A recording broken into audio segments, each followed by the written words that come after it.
Bienvenidos a mi nuevo canal, El Código Abierto. Empezamos.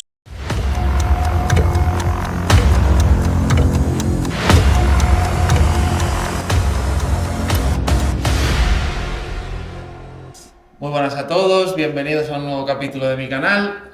En este caso, un capítulo también muy especial para mí, por el invitado que viene hoy, y sobre todo también por el tema que vamos a tratar, intentar arrojar un poco de luz en este tema tan complejo. Nuestro invitado de hoy es Diego Vigil de Quiñones, es registrador, es compañero mío, pero bueno, él aparte de ser registrador tiene mucho más bagaje. Él fue de vicedecano de Aragón, que es donde yo soy registrador. Es patrono de la Fundación Registral, que bueno, tiene mucho tema con las becas y demás, que hablábamos justo en el vídeo pasado con Juanjo. Estuvo trabajando, colaborando en diferentes comisiones de vivienda con el colegio, y también ha tenido ocasión, que yo he tenido la suerte de poder ir a ver en directo, de una ponencia en la Comisión de Vivienda del Congreso, que es un poco el germen de la conversación de hoy, viene un poco por ahí. Es el padrino de mi hija, tengo la suerte de poder decir eso, y bueno, como yo siempre digo, es un poco mi mentor en la vida, más allá de haber sido mi preparador en la oposición, es un poco la persona que me guía y que me ayuda, ¿no? Entonces, bueno, sin más, Diego, bienvenido, ¿qué tal? ¿Cómo estás? Bien hallado, muchas gracias. Bueno, pues vamos a intentar hablar un poco del tema más candente, que es el tema de la vivienda, ¿no? O sea, vamos a ver qué opciones podemos dar desde la perspectiva jurídica, desde nuestra posición de registradores, pero también de conocedores un poco de la situación actual y, sobre todo, de el trabajar día a día con la materia de la vivienda, sin entrar mucho en materia política. Así que podemos decir alguna opción o alguna guía política que se podría seguir, ¿no?, en esta materia. Y nada, ver un poco si sacamos alguna conclusión, ¿no?, del tema. Entonces, lo primero que me gustaría que hiciéramos es dar un poco una idea general de cómo vemos la situación de la vivienda, ¿no? O sea, cómo la ves tú desde tu perspectiva de ciudadano y desde tu perspectiva de registrador. Pues desde mi perspectiva de ciudadano, a mí me decepciona un poco la situación hacia la que vamos, que es que un ciudadano normal o un particular cualquiera tiene enormes dificultades para convertirse en propietario comparado con lo que era la situación de España hace, por ejemplo, 50 años. El tan criticado país de propietarios, que en algún momento lo han menospreciado y lo han visto con disfavor desde otros países europeos y demás, originó, y todavía de hoy produce efectos muy, muy positivos, una estabilidad que es hasta cierto punto la base de la concordia. O sea, yo no sé si sin un país de propietarios hubiese sido posible la paz en 1977, ¿no? Y ese fue el gran cambio. O sea, uno compara el número de propietarios que había en 1936 y el que había en 1977 y es bastante grande la diferencia. Pero todavía a día de hoy, el 46% de los hogares viven en una vivienda que ya está pagada y que no es arrendada, sino que es en propiedad, de forma que no pagan ni alquiler ni hipoteca. Si esto sigue degenerando como va degenerando y la mayor parte de la generación joven no tiene propiedades, dentro de unos años no va a pasar eso, y cuando la gente llega a la edad de jubilación tendrá que seguir pagando alquiler, y como no podrá seguir pagando alquiler en la ciudad en la que ha vivido toda la vida, se tendrá que ir a un pueblo, no le llegará la pensión. Y yo no sé, el futuro de la generación que está privándose de ser propietaria ahora mismo va a ser bastante duro, y fundamentalmente por culpa de la vivienda. Entonces, como registrador se ve que había un país de propietarios, que todavía se observa muchas viviendas de precio tasado, muchas viviendas de protección oficial, una gran mayoría de gente que en barrios modestos se consiguió convertir en propietaria en los años 60, 70, 80, 90, o sea, no solo cuestión del franquismo, es el final del siglo XX bajo este régimen político del 78, y en la actualidad se ha empezado a resquebrajar y evolucionamos hacia lo que Pedro Sánchez, diciendo que quería combatir eso, ha llamado un país de propietarios ricos e inquilinos pobres. Y es que efectivamente vamos hacia un país de propietarios. Y se han hecho muchas tonterías. No solamente ha sido cuestión de que se dejó de promover la vivienda asequible en propiedad para muchas personas, sino que también el modo en que se ha gestionado el suelo Y cuando digo el suelo, digo también el vuelo, ¿no? Porque tú sobre el suelo puedes decidir que se construyan pocas alturas o muchas alturas. El modo en que se ha gestionado el suelo y el vuelo en los últimos años ha sido muy desafortunado, porque se ha tendido a hacer cosas en las que se aprovecha poco el volumen y entonces hay escasez, y la escasez genera subida de precios necesariamente. Y luego también nos hemos puesto muy exquisitos y muy elegantes con las exigencias constructivas. El Código Técnico de Edificación y la Ley de Ordenación de la Edificación de 1999, o es del 98. Del 99. Sí. Pues establecen unos requisitos en cualquier tipo de vivienda de ascensores, plantas subterráneas, número de plazas de garaje por piso, eficiencia energética y demás, que hacen que la construcción sea mucho más cara. Aquel país de propietarios que conseguían acceder a propiedades asequibles que vemos en la serie de Cuéntame, como es la casa de la familia de la serie de Cuéntame. No tiene ascensor, no tiene subterráneos, no tiene garaje, y dices tú, pues es que claro, es indeseable que se siga construyendo así. Bueno, lo que es indeseable es que la gente no tenga dónde vivir, porque lo que se está haciendo con los requisitos del Código Técnico de la Edificación, pues es como si en el ámbito de la ropa mañana saliese una ley que decidiese que solo se puede fabricar con la calidad de las marcas premium, y entonces toda la gama media de todas las grandes cadenas de distribución de ropa que todos conocemos, en donde te compras prendas a precios normales de 20, 30, 40, 50, desapareciesen. Y entonces tuvieses lo premium y el ropero de Cáritas. Y la gente sin vestir. Y mandases a la mayoría de la gente al ropero de Cáritas. Es decir, a día de hoy las casas de nueva construcción son de una calidad enorme, pero están prácticamente destinadas a gente que gana más de 6 o 7 mil euros al mes, porque los demás no las pueden pagar, y el resto es mucho reaprovechamiento de casas antiguas y demás. Pero claro, es condenar a la clase media y media baja al ropero de Cáritas, cuando antiguamente se les daba una vivienda nueva, con la modestia de la vivienda de Cuéntame, pero una vivienda nueva en la que podían desarrollar tranquilamente sus vidas. Entonces, claro, tal vez esos son un poco los problemas. O sea, claro, la pérdida de la promoción de propiedad asequible, los requisitos constructivos que son muy grandes, la gestión del suelo y del vuelo, y luego también, tal vez un cuarto bloque sería la actitud de la gente, ¿no? Sí. Aquella gente de antes estaba dispuesta a privarse de muchas pequeñas decisiones de consumo diario, de un fin de semana cualquiera y demás, a cambio de ser propietarios de su casa, claro, que les cambiaba la vida para toda la vida, y es lo que está permitiendo que esa generación de mayores tenga un complemento a sus pensiones, o que la pensión le llegue porque no pagan ni alquiler ni hipoteca todos los meses. Y también es cierto que porque el coste es tan grande que como que desmoraliza, como si no compensase ahorrar, pero la generación joven hace menos esfuerzos, tal vez porque está desmoralizada y lo ve como un objetivo imposible, pero se hacen menos esfuerzos de cara a ahorrar y de cara a convertirse en propietario. Yo ahí le veo un tema, empezando por esto último, ¿no? Que se critica mucho a la gente joven, efectivamente, en ese sentido. Pero es que yo creo que hay tal diferencia entre lo que ganan de salario base y el precio de la vivienda mínima a la que pueden acceder, que lo ven tan inalcanzable que ya desisten en el sí, hace 40 años el coste de comprarse una vivienda equivalía más o menos a 2 años de salario. Claro. Y era un salario que, en proporción a los precios de las decisiones de consumo ordinarias, era un salario con más poder adquisitivo que el actual. Exacto. Ahora es un salario con menos poder adquisitivo, y comprarse una casa de media en España está ya cerca de 8 años de salario. Claro. De media en España. Si luego nos vamos a los 100 municipios tensionados en los que hay verdaderamente un problema de vivienda, probablemente estemos en 9 o 10 años de salario. Claro, resulta tan imposible que la gente, bueno, pues se siente desesperada. Y luego también... Pero sigue habiendo una pequeña gente, a lo mejor, que ahorra, o los jóvenes profesionales, bueno, que ahorra más, lo invierte en productos financieros que le permiten multiplicarlo un poco mientras no puede meterlo en un inmueble.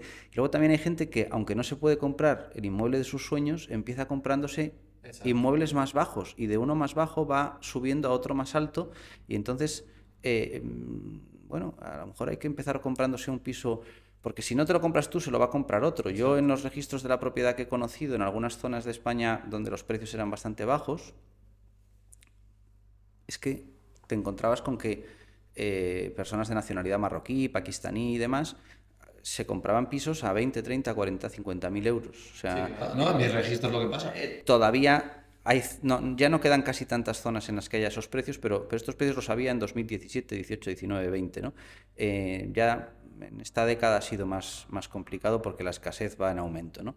Pero que todavía sigue habiendo cosas baratas en donde, pues con una pequeña herencia, con el ahorro de 2 personas de los 10 primeros años de trabajo, te puedes comprar algo.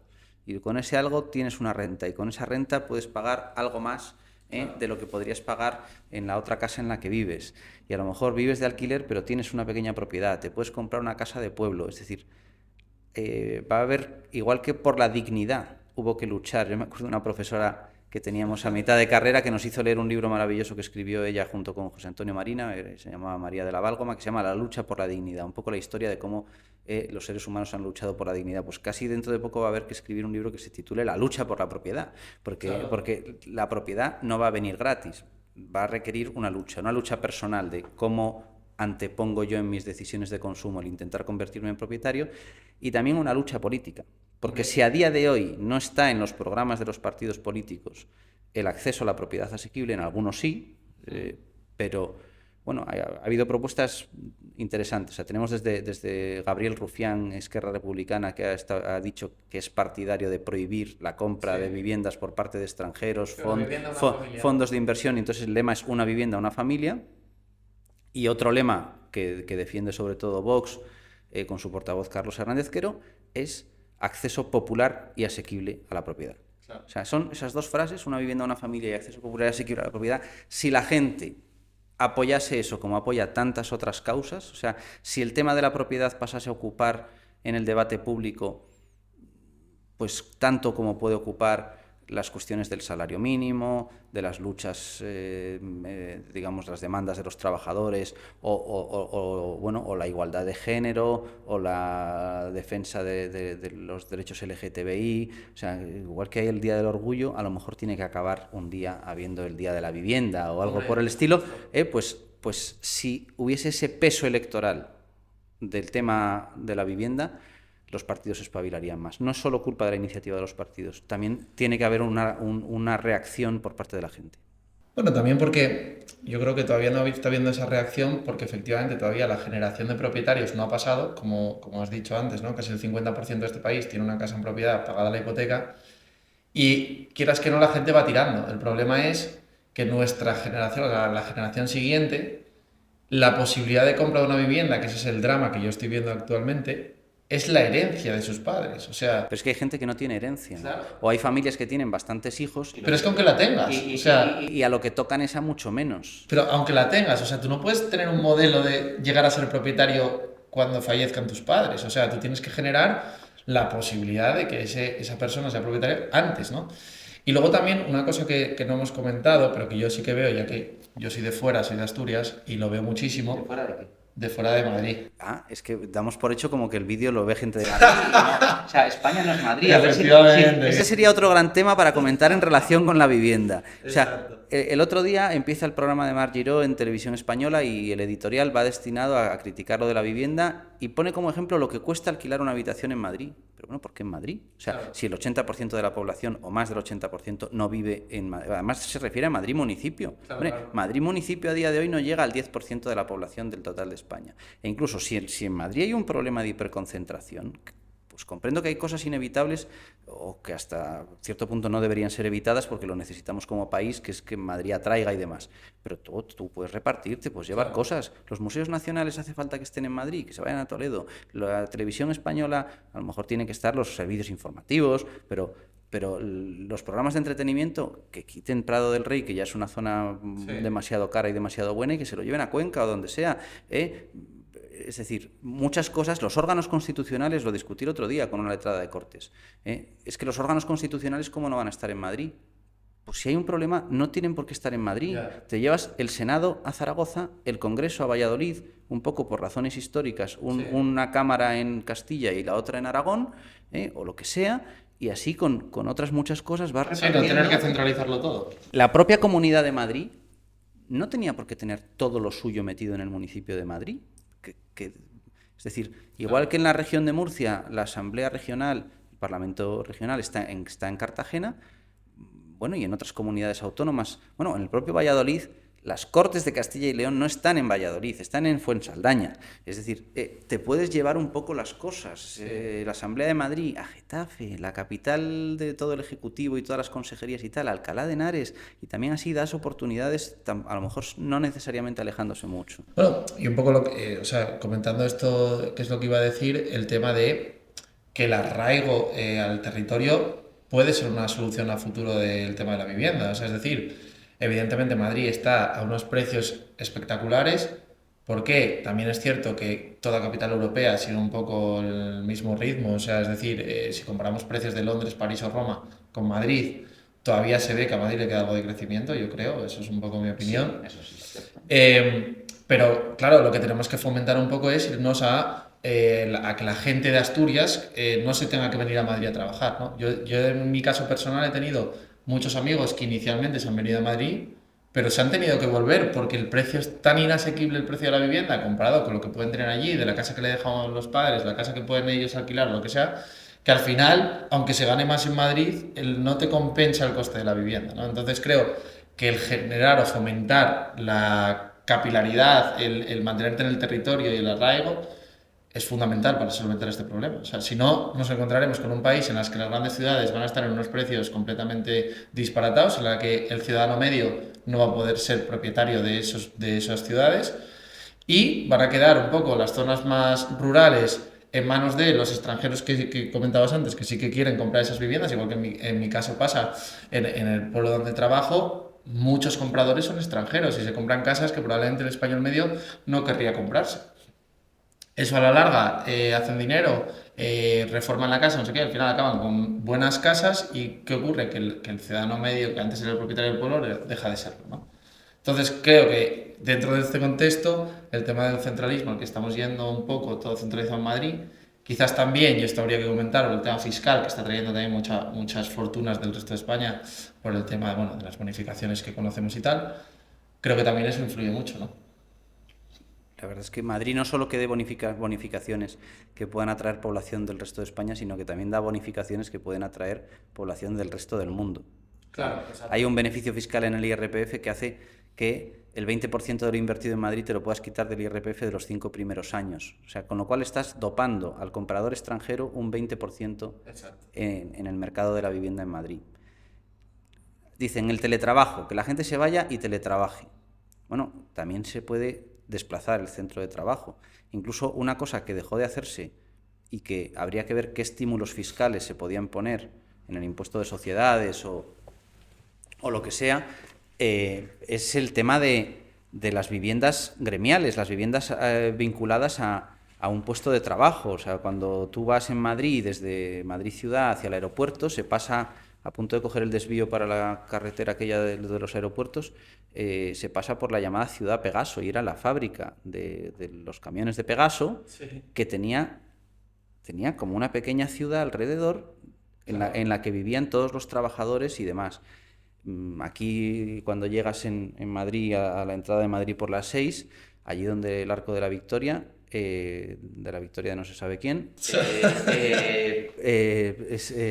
está la Profesorera, que se llamaba, que era un poco la urbanización donde tenían vivienda los catedráticos de la Universidad Central.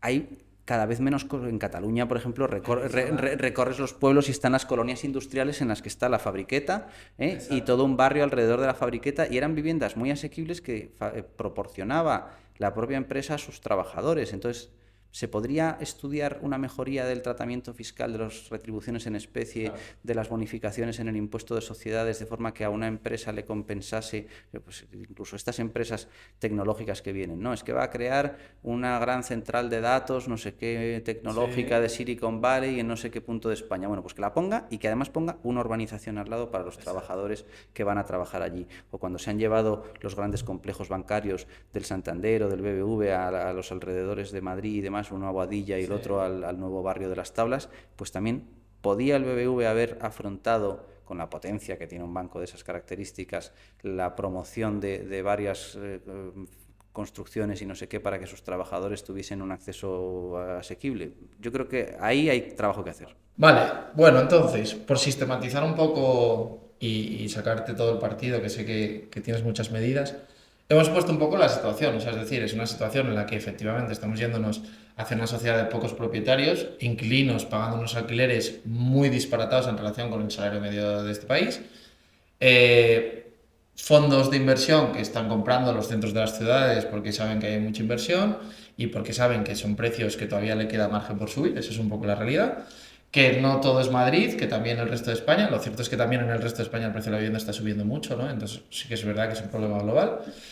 Y entonces vamos a poner un punto de partida de qué pensamos o qué líneas de trabajo podemos aplicar, ¿no? O sea, a mí me gusta, por ejemplo, lo comentabas antes, el hecho de cómo desde los años 40 hasta los años 80 se creó todo el país de propietarios y eso recuerdo en una conferencia de Sergio Nassarre, que lo comentaba él, que eso fue gracias a la ley de propiedad horizontal, o sea, que cambió toda la perspectiva de cómo la propiedad pasaba de ser una propiedad única del bloque a ser una propiedad de cada piso local independiente con sus elementos, ¿no? Entonces, creo que ahí la labor del jurista y de dar esa herramienta o ese instrumento para dar facilidad al acceso a la propiedad, generando nuevos sistemas de propiedad, es fundamental. Y eso es un poco lo que quiero que hagamos aquí, ¿no? O sea, dar líneas desde el punto de vista no tanto político, porque bueno, que también las podemos comentar, sino desde el punto de vista jurídico, ¿no? O sea, qué herramientas te da el derecho privado, el derecho civil, para poder acceder a la vivienda más fácil. El derecho civil y el derecho administrativo. El otro día el consejero de Vivienda del Gobierno vasco planteaba levantar nuevas plantas en determinados edificios para hacer viviendas para jóvenes. Lo que pasa es que decía que apostaba porque fuesen plantas dotacionales, de forma que no entrasen de nuevo en el pago de los gastos de urbanización y en la equidistribución de beneficios y cargas.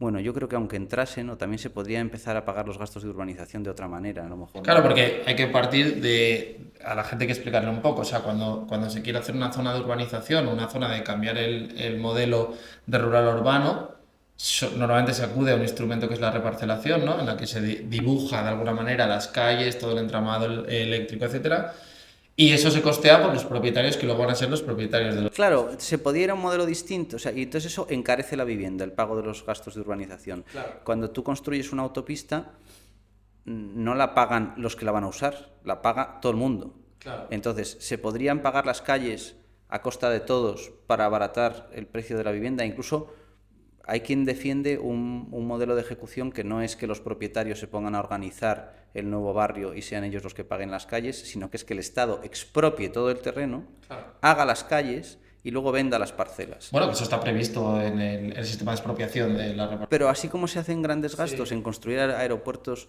grandes, autopistas grandes y demás, no se hacen a veces grandes operaciones de expropiación que podrían a lo mejor facilitar el desarrollo de las ciudades. Pero bueno, sobre todo, levantar nuevas plantas. O sea, que aquí, por ejemplo, en la Comunidad de Madrid, en la época de hace 20 años del aguirrismo, que tanto le ha gustado a la gente y tanto ha configurado la vida de la gente, Esperanza Aguirre presumía de que con su ley del suelo se podían levantar en no sé cuánto, en la mayoría de los sitios 3 alturas. Entonces, claro, todo el oeste de Madrid 3 alturas. Claro, pues ahora los hijos de esos habitantes de las 3 alturas no tienen dónde vivir. Claro. Pues habrá que levantar 6. Exacto. Es decir, hay que hacer algo, y entonces yo creo que los derechos de vuelo pueden ser una solución bastante importante y habría que ver cómo se coordinan respecto del elemento ese dotacional, gastos de urbanización y demás, pero que ya está urbanizado. Claro, que realmente eso no es nada más que cambiar la normativa y decir donde hay 5 plantas puede haber 8. O sea, porque los edificios hoy en día, tal y como se construye, están perfectamente preparados para dar más alturas, eso es evidente.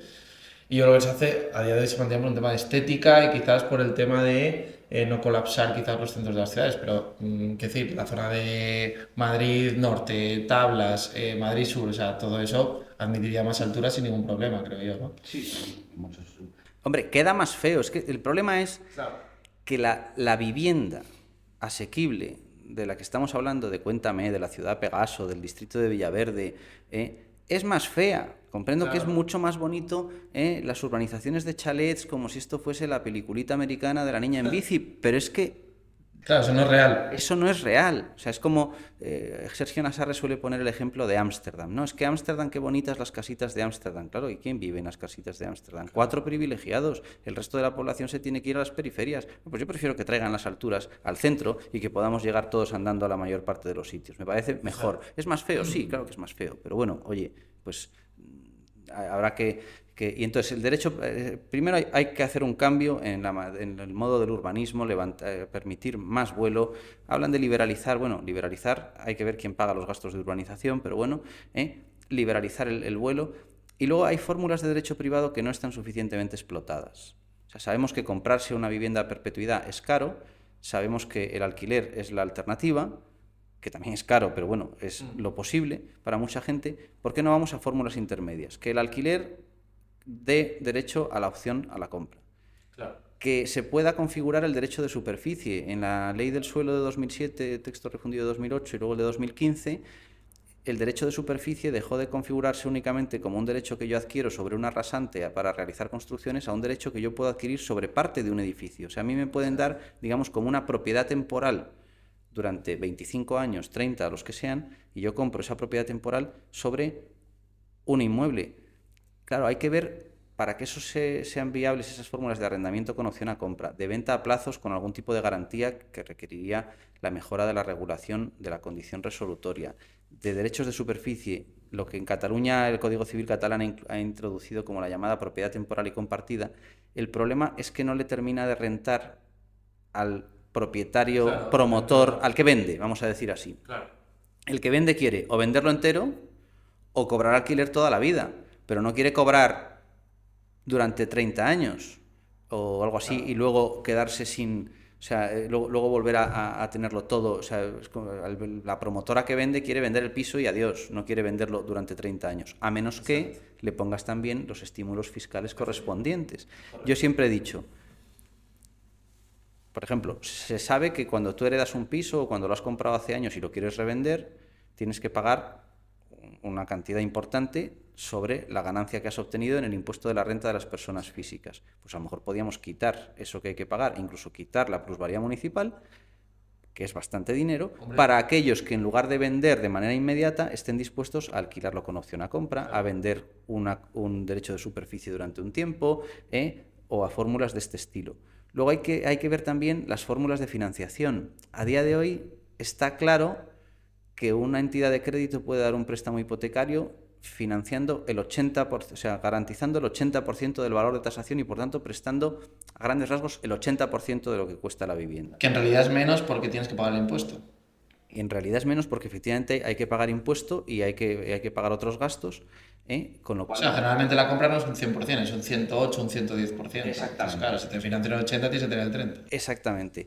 Entonces, se ha intentado que puedan dar el 100% y se crearon esos avales ICO a la compra de vivienda, pero yo creo que están funcionando poco o que tienen unos topes de cantidad muy, muy bajos, porque yo, la verdad... Yo en el registro he visto 2. Efectivamente, los hemos visto muy poco.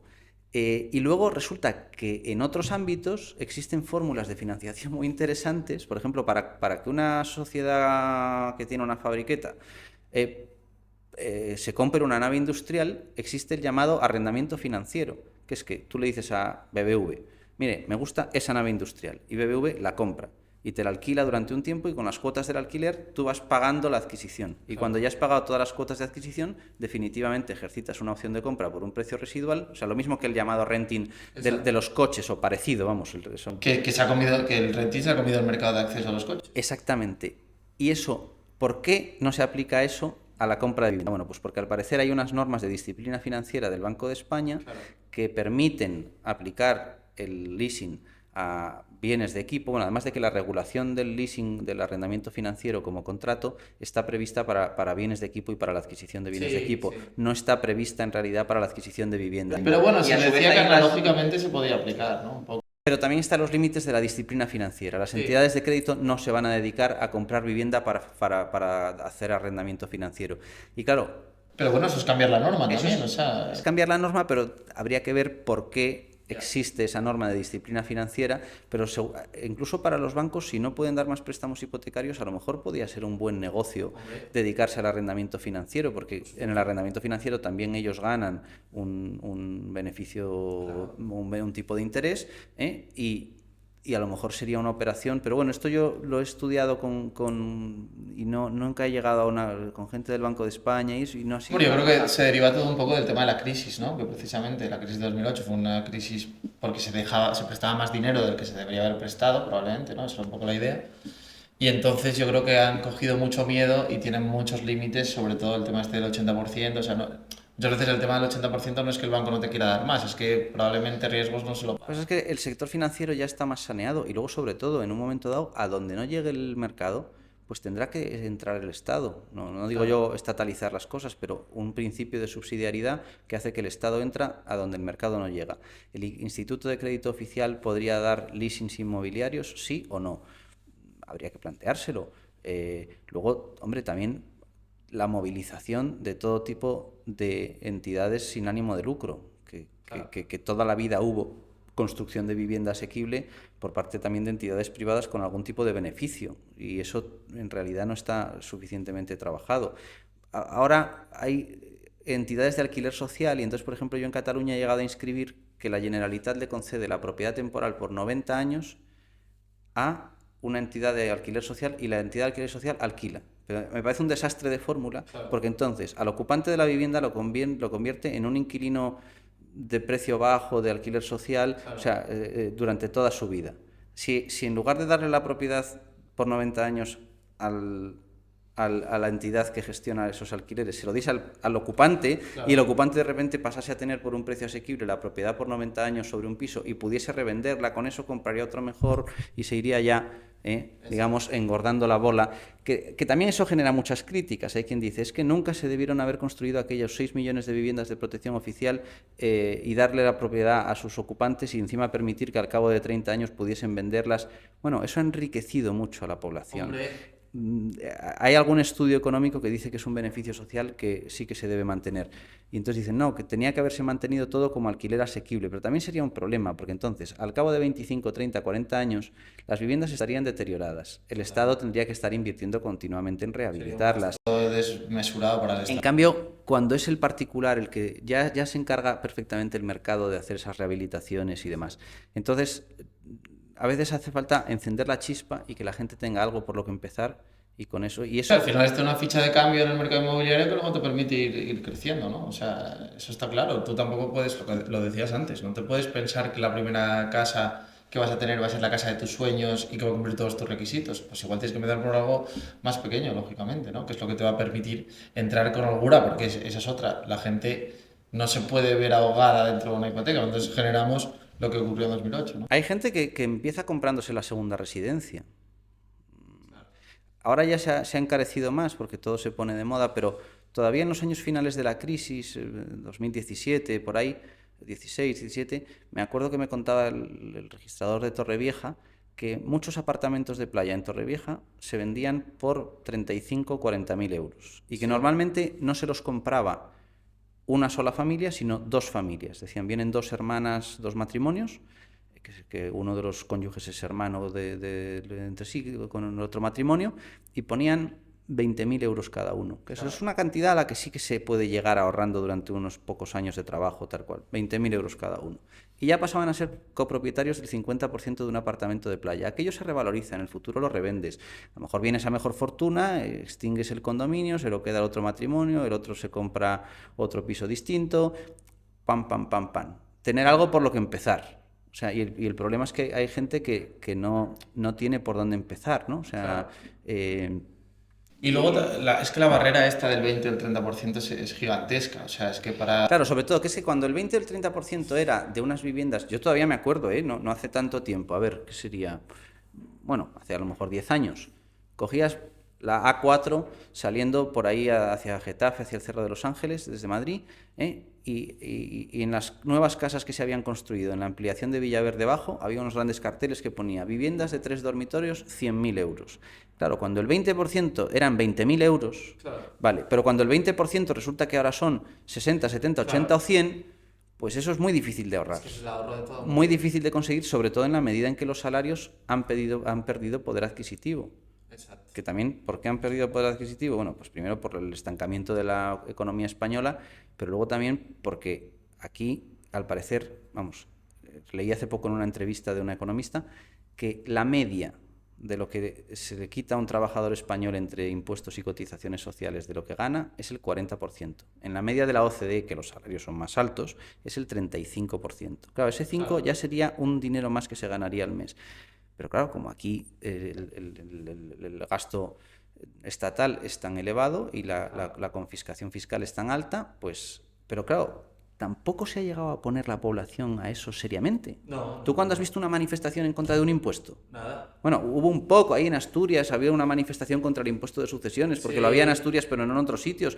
Y salió Gaspar Llamazares, el de Izquierda Unida, que después de estar a nivel estatal estuvo en las Juntas Generales del Principado, y entonces les reprochó a los manifestantes que a ver qué gasto en concreto quitarían del presupuesto de la Junta para financiar la bajada del impuesto de sucesiones. Claro, y no estaba evidentemente elaborada la propuesta. Claro, ¿a qué estaríamos dispuestos a renunciar? O sea, tiene que ser gratis todo lo que es gratis, tiene que ser barato todo lo que te proporciona el Estado a precio barato. Bueno, no sé, ahí se podría rebañar mucho más, incluso a lo mejor hacer pagar más a los extranjeros. O sea, Claro, eso te iba a preguntar, ¿qué opinas de las fórmulas que se proponen ahora? Un poco, yo creo que es Vox lo que lo está más proponiendo en Madrid, de limitar la compra de los extranjeros de vivienda. bueno, eso con los comunitarios de la Unión Europea no se puede hacer.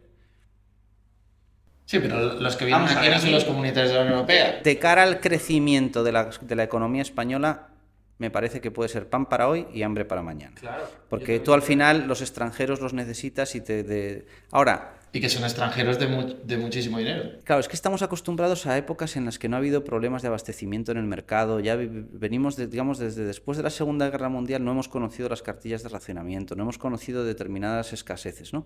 Y entonces nos parece como todo normal y que, hombre, que cómo vas a limitar... Bueno, si mañana el trigo escasease, no todas las familias pudiesen tener una pieza de pan al día en su casa, pues habría que limitar la adquisición y habría que permitir que al menos que todo el mundo pudiese comprar lo imprescindible para comer. Estamos llegando a un punto en la vivienda en que la escasez es más o menos esa. Y entonces cuando el bien es escaso, tú limitas la adquisición y seguramente proteges primero a tus nacionales que a los inversores extranjeros. Entonces, ¿esa medida se podría tomar? Probablemente, pero tendría que ser muy provisional. O sea, tendría a continuación que dispararse la construcción de tal manera que el tema se pueda solucionar en pocos años y los extranjeros puedan comprar después. Porque, hombre, una de las riquezas de España, a día de hoy se está manteniendo la economía española en el hecho de que cada vez somos más. Pero lo está generando este problema de la vivienda, precisamente. Sí, claro, es que hay más gente que nunca, Claro. y entonces por eso a lo mejor hay que tomar decisiones atrevidas de descentralizar administraciones, favorecer... O sea, si hay zonas de España muy vacías. Lo que pasa es que, ya digo, todas las cosas que hacen lo de la vivienda más agradable no son chic. Entonces, claro, la gente, es que yo no quiero vivir en Zamora. Bueno, es que a lo mejor donde usted puede tener una vida feliz, razonable y tranquila es en Zamora. Claro, no, pero es que todo el mundo quiere estar en la Puerta del Sol. Ahora... Es que en realidad es creíble, que esto también me lo planteo mucho, es creíble lo que ha vivido la sociedad española de tener una pareja de profesionales medios, un piso en la calle Serrano, por ejemplo. ¿Eso es creíble con el modelo internacional? Ya no nos vamos... Bueno, con el modelo internacional, no. Si tú te planteas vivir en la Quinta Avenida de Nueva York, siendo, yo qué sé, una pareja de X profesionales, pero que no tienen... En las grandes capitales mundiales... Es que eso no ocurre en ningún lado. En las grandes capitales mundiales prácticamente no hay propietarios jóvenes en el interior de la gran ciudad. Claro.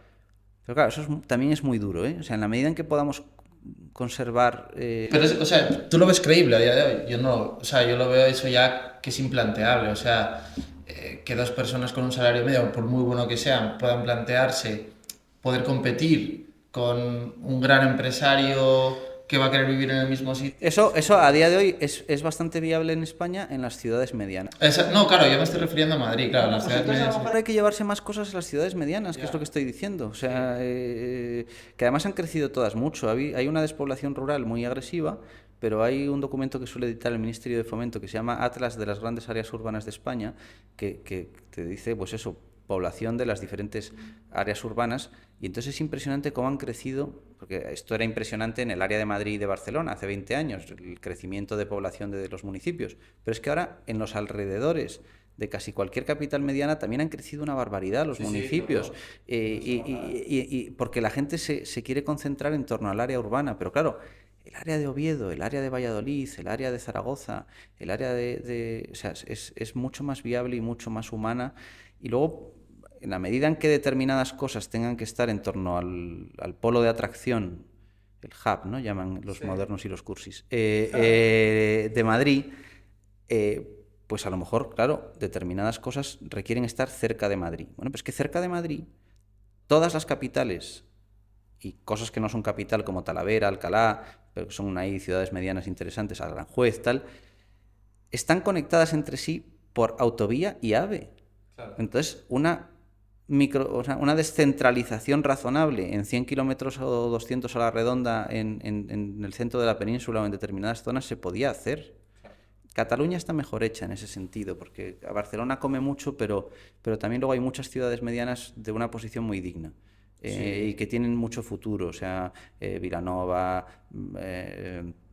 Vilafranca del Penedès, Igualada, Manresa, Vic, o sea, todo ese segundo cinturón, Mataró, o sea, eso en Castilla no existe. Y antes de que pase lo que pasa por ahí en las ciudades pequeñas de Castilla, yo creo que sería mejor. Claro, luego hay cosas absurdas. Resulta que una de las ciudades más caras y en las que sube el precio de la vivienda más de un 10% al año es Soria, que al parecer tiene mucha gente y mucha demanda, porque se empeñan en mantener la oferta escasa. Bueno, ahora que dice, tanto se reivindica el artículo 47 de la Constitución, cuando dice se regulará el uso del suelo para evitar la especulación. Bueno, la regulación del uso del suelo que ha habido y hay, no solo no evita la especulación, sino que la favorece. Y entonces eso tiene que ir cambiando. Claro, porque no hemos hablado, bueno, hemos hablado un poco de pasada del tema de la construcción de la vivienda, ¿no? O sea, es decir, ¿creemos que la solución a esto es la construcción de nuevas viviendas? ¿Qué modelo de viviendas podríamos buscar? Tal? ¿O creemos que con lo que tenemos, mejorando un poco el tema del vuelo? Porque yo sí que creo que o se construye más o, oiga, si sigue entrando más gente a vivir al país y no sube la vivienda, va a subir el precio. Publicó un informe muy bueno sobre el problema un arquitecto que fue dirigente de la empresa municipal de vivienda y suelo de Madrid, Enrique Bardají, en hayderecho.com, y yo estuve en un coloquio público en la librería Tajamata con Enrique Bardají, y Enrique Bardají, yo le hice esta pregunta, digo, ¿se puede construir más barato? Tú como arquitecto. Y dice, a día de hoy la vivienda media cuesta 1.400 o 1.500 el metro cuadrado, ¿no? 1.300. En el momento en que él lo dijo, creo que hablaba de 1.300. Dice, esas son las viviendas que solo puede comprar nuevas a día de hoy. O sea, a efectos de políticas públicas existe lo que se llama el índice de referencia a efectos múltiples. O sea, y entonces es como una renta, el IPREM, de renta a efectos múltiples, de un indicador de renta que es parecido al salario mínimo. Sí. Y entonces, que es un poquito menos que el salario mínimo. Y entonces dice, solamente se pueden comprar a día de hoy las viviendas nuevas que se están construyendo las personas que ganan más de 7 veces y media el IPREM. Por eso decía yo 6 o 7 mil euros al mes. ¿Quién gana 6 o 7 mil euros al mes? Bueno, pues entonces dice, no puede ser que solo se construya para gente de más de 6 o 7 mil euros. Entonces dice que en Alemania, respetando los requisitos de eficiencia energética, se ha generado lo que llaman la vivienda tipo E, que le quitan determinadas prestaciones. Y entonces dice que se construye a 750 euros el metro cuadrado. Pero, claro, pero por eso digo yo que igual que hay la ropa de Loewe... Sí, no, que tienes que hacerlo construcción barata. Y la ropa de Álvaro Moreno, o de las marcas asequibles, ¿vale? Pues, o igual que hay eso, que tú puedes ir... A veces había algún anuncio de una compañía de teléfonos que anunciaba resines. No, es que le quitamos tal igual prestación, o en los aviones... que evidentemente en las compañías llamadas de bajo coste es más incómodo, tienes menos prestaciones y no es esa delicia de las compañías buenas y tal y cual, pero permite que gente que nunca podía viajar, viajase. Bueno, ¿se podría construir una vivienda barata que hiciese que quien no puede ser propietario a día de hoy pasase a serlo? Pues eso es lo que hay que investigar y eso es lo que hay que... Y bueno, no hablemos de que en realidad el precio de la vivienda se ha disparado a raíz del COVID, que fue cuando han subido los precios de los materiales, una barbaridad. O sea, habría que revisar esos precios de los materiales y podríamos, crear algún tipo de industria estatal que... Bueno, eso ya es otro libro, pero bueno, no sé. Sí, pero, o sea, si el problema es que comprar los materiales es muy caro y eso repercute en la vivienda, algo habrá que hacer con el producto, con la materia prima, ¿no? Porque yo sí que he visto, o sea, y se ha notado muchísimo a raíz del COVID, la inflación que le han metido al precio de los materiales, te lo dice cualquier constructor, es que es una barbaridad. ¿Cuántas veces se paga IVA a lo largo de la carrera de la cadena de producción? Sí, efectivamente. Claro, es que se podía quitar el IVA de los materiales cuando fuesen para vivienda asequible. Claro. Claro, comprendo que el Estado entonces tiene que dejar de ingresar mucho dinero y quitar cosas. Pues sí, pues sí. O sea, Pues esto, sí. a mí me gusta mucho la radio. Estos días ha salido el Estudio General de Medios. ¿Eh? Radio Nacional de España. Bueno, tiene una audiencia digna porque ahí hay un seguimiento aceptable, bueno, de los que buscan música alternativa en Radio 3, 400.000 personas supuestamente. Hay un canal de música clásica que comprendo que eso por cultura a lo mejor se tiene que mantener y además tiene ahí sus 200.000 seguidores. Radio Clásica, pues está. Comprendo que por servicio público en momentos como el apagón puede estar justificada la existencia de Radio 5 Todo Noticias, ¿vale? Que la escuchan solo 250.000 personas o 300.000 al día, pero luego la que tienen así como más comercial, la que sería la 1 de la radio, lo que ahora llaman a secas Radio Nacional, pero que es Radio 1, es que es un poco la hecha para competir con la Cope, la SER, Onda Cero y Es Radio, es que o sea, tiene una audiencia ridícula. Ridícula. O sea, tiene 4 veces o 5 menos que la SER. Pues si el mercado no sigue eso, se cierra y se acaba con ello. Se declaran a extinguir determinados puestos de trabajo y hasta luego. Y muchas cosas del Estado se quitan. Bueno, a nivel autonómico de la Comunidad de Madrid, la cadena de radio Onda Madrid no la escucha casi nadie. Sí, pues tendrá que cerrarse y muchas cosas del Estado tendrán que cerrarse. Sí, que habrá que buscar incentivos fiscales para bonificar la vivienda. Y a lo mejor universidades públicas tendrán que fusionarse. Bueno, y cosas que son gratis a día de hoy, pues tendrán que dejar de ser gratis y habrá que introducir copagos donde no los hay para que el Estado se pueda permitir ingresar menos y con eso... Porque además, si fuésemos a construir todo lo que necesitamos a día de hoy, es probable que alcanzásemos el pleno empleo. No estamos excesivamente lejos y por no reforzar determinadas industrias, no. Entonces... Bueno, ese es otro drama de la construcción, que no hay gente para trabajar en la construcción. Exactamente, pero, O sea, sí, ese es otro drama. pero si la construcción fuese más o menos estable, pues a lo mejor Sí, se generaban unos puestos de trabajo más estables y con eso, construyendo todo lo que necesitamos para que vengan los extranjeros y la gente que quiere vivir a día de hoy en España y demás, pues se generaba casi... O sea que luego lo que siempre te achacan ahí es que también habría que liberalizar mucho suelo, ¿no? O sea, es decir, que es un tema ya de la... Pero la liberalización del suelo tiene el problema del pago de los gastos de urbanización, claro, que a lo mejor había que ir al caso de la expropiación, como hemos dicho antes. Pero luego también, ya digo, hay que preguntarle a los arquitectos, pero un edificio de 3 alturas de Pozuelo y Majadahonda, ¿cuántas alturas más resistiría con esa estructura? Porque muchas veces vas por la calle y ves que de repente a un edificio han sacado 2 más. O sea, ¿cuánto más resiste?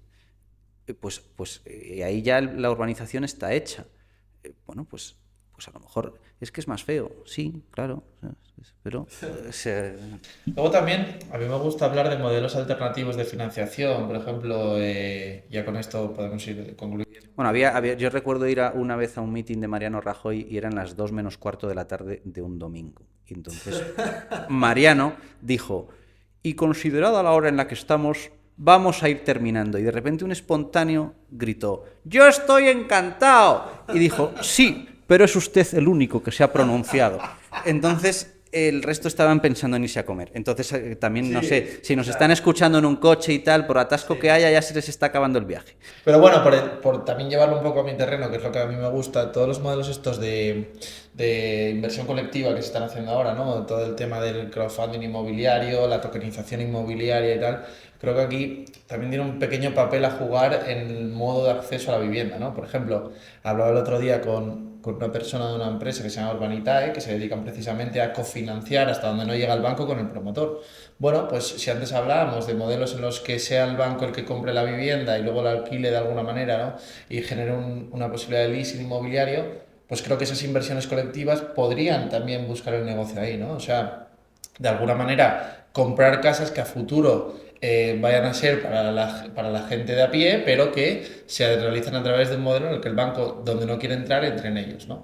O también el tema de la tokenización, que es que el pequeño propietario pueda ir, en vez de pagando sus cuotas del alquiler, que vaya comprando, pues yo me pongo un ejemplo, si dividimos una propiedad de una casa en 100 tokens, pues que vaya comprando un token cada X tiempo y al final acabe siendo el propietario definitivo, ¿no? Bueno, la propuesta de Sergio Nassarre de la propiedad temporal y compartida, que acabó incorporada está en el Código Civil de Cataluña, la propiedad compartida es que la propiedad temporal es que tú compras por un número de años, la propiedad compartida es que tú compras una cuota, o sea, no te puedes permitir el lujo de comprar el 100%, Claro, compras el 5% y pagas el alquiler correspondiente al 95%. Exacto. Cuando ya puedes más, compras el 5 siguiente y pagas el alquiler correspondiente al 90%, y así sucesivamente. Problema, a casi ninguna promotora a día de hoy y con la fiscalidad actual le interesa estar vendiendo de 5 en 5, o todo o nada. Pero si nuevas instituciones de inversión colectiva, modos de financiación, o sea, se abriese una línea de negocio en la que dedicarse a comprar algo y venderlo por trocitos, Claro.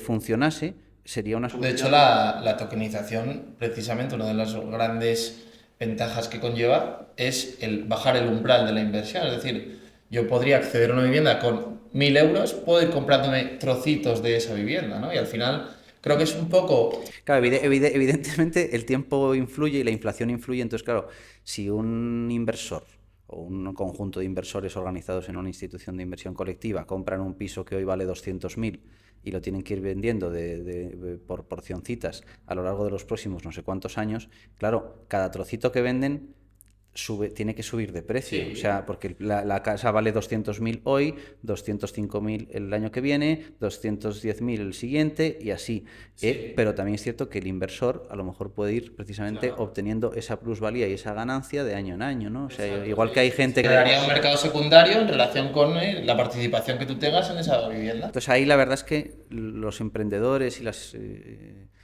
diferentes fórmulas de inversión que hay... A mí me dejó alucinado hablando con el chico el cómo, o sea, este tipo de empresas de inversión colectiva vienen a suplir a donde el banco tiene la barrera, esta que hablábamos antes, ¿no? Ahí llegan estos tipos de inversión y además que no es, decir, no es invertir en vivienda porque sí, es invertir en vivienda para facilitar el acceso a la vivienda. Entonces, creo que es un poco recuperar esa idea originaria de la ley de propiedad horizontal, que fue un poco la idea que tuvieron. Oye, pues si no me puedo comprar el edificio entero, me lo voy a comprar me compro una parte del edificio. Ya que mencionabas la ley de propiedad horizontal y que esto, bueno, en fin, supongo que nos ve gente que ha estudiado Derecho y que entiende un poco. Y si no, pues aunque no hayan estudiado Derecho, la ley de propiedad horizontal es una ley muy popular que mucha gente conoce, lee, va a la junta de vecinos de su comunidad con la ley y la reclama y de no sé qué. Todo el mundo va al articulado directamente. Cuántas son las mayorías necesarias para adoptar los acuerdos, si me pueden mandar esto, lo otro, las obligaciones que tengo. No, la exposición de motivos. Claro. Merece la pena leerse la exposición de motivos, porque ahí precisamente hace apología de que la manera de que puedan ser propietarios la mayoría es que tú ya no te compras tu terruño y tu casa, sino que te compras el espacio cúbico de vuelo que necesitas para vivir. Y entonces organizamos a muchos en espacios cúbicos de vuelo que forman un conjunto, un edificio, una urbanización, y es lo que permite ser propietario a muchos. Exacto. Pues nada, yo creo que con esto podemos dar por concluido. Nos hemos pasado un poco de lo que queríamos hacer.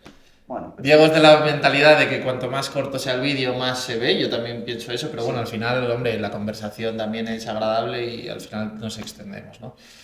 pues muchísimas gracias, un placer. Espero que te haya gustado la visita. Estás aquí invitadísimo cuando quieras. Tengo pensado también a futuro hacer algún tipo de tertulia con algún otro invitado y tal, como más asiduamente, así que estás invitadísimo como... Pues será un placer y en su día tú eras invitado en el programa que yo tenía en Radio Inter, y si algún día vuelvo a la radio pues también habrá... Pues lo bueno que teniéndote aquí aprendo muchísimo, así que bueno, me sirve para todo. Muy bien. Pues nada, espero que os haya gustado, haber arrojado un poco de luz sobre este tema tan complejo y nada, seguiremos comentando en el futuro. Muchas gracias, Diego, por venir y espero que vuelvas.